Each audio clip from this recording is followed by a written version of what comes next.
Eu sou Carla de Araújo, tenho 33 anos, sou mãe de 3 e posto minha rotina fitness nas minhas redes sociais.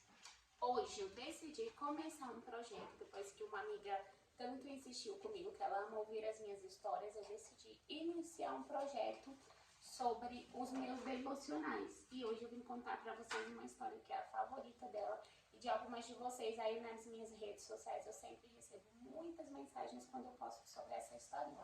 Essa história, ela se encontra no livro de Mateus 7 e a partir do versículo 24. Mas antes de começar essa história, eu queria dizer para vocês que na verdade esse sermão é o Sermão da Montanha. E eu gosto do finalzinho dele, eu gosto de toda a história, mas o finalzinho dele me chama bastante atenção e fala muito comigo. Durante um período da minha história ele martelou muito no meu coração e eu vim aqui e contava pra vocês. Acho que vocês que são das outras redes sociais vão se lembrar que eu postava quase que todas as manhãs por um período essa história. E ela começa assim: existiam duas casinhas. Uma casa era formosa à vista, ela era linda, era uma casa de praia, sabe? Aquela casa perfeita, mas ela não tinha fundação. E existia uma outra casa simples, bem simplesinha, uma casa assim pequenininha, sabe? Que não enchia os olhos. Essa casa tinha uma diferença, ela estava firmada na rocha. Então, quando vieram ventos, chuvas, tempestade, uma tempestade muito grande veio naquela cidade e essas duas casas, apenas uma resistiu, porque ela estava firmada na rocha. Então veio chuva, vento, tempestade, e a casa que parecia tão pequenininha, parecia que não ia resistir, permaneceu de pé. Mas a casa formosa, gigantesca, que talvez tinha 2, 3 andares, essa não permaneceu de pé, porque ela não tinha a coisa principal, que era fundamento, base. Ela não estava firmada na rocha, ela estava firmada na areia da praia. Então, eu vou ler para vocês o que diz esse texto. Ele diz assim, ó, começa lá no versículo 24.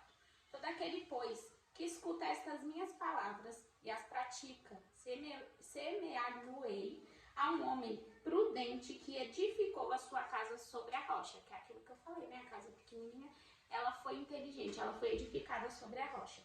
E desceu o vento, correram rios, assopraram os ventos e combateram contra aquela casa e ela não caiu, pois ela estava firmada na rocha. Aquele que ouve estas minhas palavras não as cumpre, compará-lo-ei a um homem insensato que edificou a sua casa sobre a areia. Desceu a chuva, correram os rios e assopraram os ventos, combateram contra aquela casa e ela caiu e foi grande a sua queda, foi grande a sua ruína. E aconteceu que, concluindo Jesus o discurso, a multidão se admirou da sua doutrina. E porquanto havia ensinado tendo autoridade, não como os escribas. Então Jesus, ele usava exemplos de coisas cotidianas para que as pessoas conseguissem entender o que era o reino dos céus, como era o reino dos céus, ao que ele podia comparar. Nós poderíamos comparar o reino dos céus. Como que as pessoas iriam entender? Mas tinha uma coisa, que tem um livro aqui, que não lembro qual, que eu acho que é em Mateus, que diz assim, que Jesus, quando em um determinado momento, quando os discípulos vão conversar com ele, os discípulos perguntam para Jesus por que ele usava tantas parábolas, por que ele pregava diferente dos escribas, enfim, dos fariseus. E Jesus diz assim, que as palavras dele eram pregadas, não era para qualquer um, não era todo mundo que iria entender. As pessoas tinham que estar ligadas no Pai para entender. É mais ou menos isso que ele diz, que é aquele versículo, aquela passagem onde ele diz quando a palavra dele é pregada e cai sobre rochas, e cai sobre os pedregais, elas caem em boa terra, enfim, é sobre isso que Jesus está falando. Então aqui nesse texto, Jesus volta a dar uma semelhança para nós de algo cotidiano, algo rotineiro do nosso dia a dia, para que a gente consiga entender como é o reino dele. E a casa, que se a gente for parar para pensar, o que representa uma casa para você? A casa representa abrigo, representa esconderijo, porque quando está chovendo, onde a gente corre para se esconder? Na nossa casa. Do perigo da noite, né? Os perigos noturnos. Quando você está com medo, você corre para dentro, fecha a porta e faz o quê? Se esconde. Então a casa também é um esconderijo. E ela serve de lar. Então a casa, ela tem uma representação muito importante na nossa vida. E é isso que Jesus queria nos mostrar, né? Através dessa palavra. Que A nossa casa, ela pode ser edificada sobre a rocha, que é Jesus, ou ela pode ser edificada em areia, em pedregais, enfim, e ela não ter sustentação, ela não ter base, ela não tem fundação. E quando a gente vai observar a construção de uma casa, a gente começa a construção pelo quê? Fundação, né?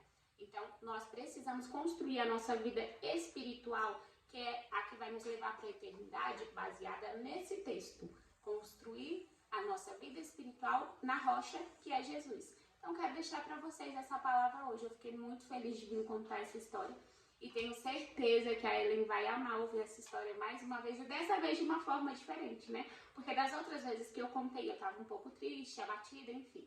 E ela mexia comigo de uma forma diferente. Hoje eu consigo olhar para essa história e ver ela de um jeito totalmente diferente, porque a palavra de Deus se renova todas as manhãs.